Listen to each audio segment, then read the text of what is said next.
Vonó, emlékszel rám? Volt egy nyár, ami sosem ért véget, csak lassan nevem, mert mások szájában idól.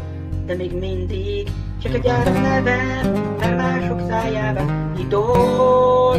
De még mindig csak egy áram nevem, mert mások szájában idól. De még mindig csak egy áram, de néha csak állok tükör előtt. Aztán lett belőlem valaki, akit nem ismertem, de minden éjjel visszasétáltam abba a pillanatba, ahol te voltál, és én is voltam igazán. Eltelt néhány év, de még érzem a csókidét. Az nyáron nevem, mert mások szájába idól. De még mindig csak egy áram nevem, mert mások szájában idól. De még mindig csak egy áram nevem, mert mások szájában idól. De még mindig csak egy áram nevem, mert mások szájában idól.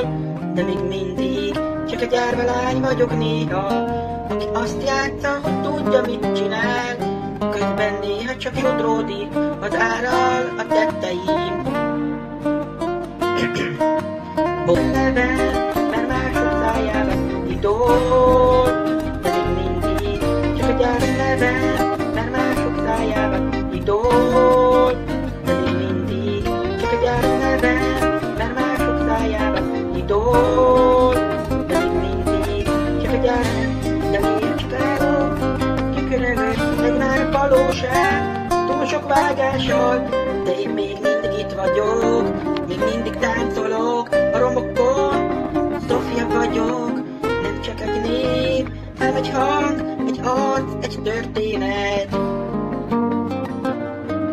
Kiterjedt nevem, mert mások szájában idól. De még mindig csak egy áram nevem, mert mások szájában idól.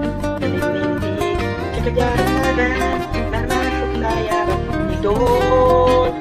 De még mindig csak egy áram nevem, mert mások szájában idól. Voltál a könyv kezdete.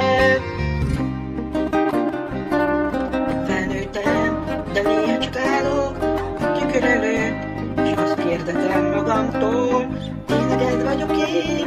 Aztán hallom a hangom a színpadon, és tudom, a válasz igen, ez én vagyok. A világ nem javult meg, de én megtanultam élni benne. Nem kértem új esélyt, csak megtartottam azt a csókot, egy szép emléknek, iránynak, menedéknek.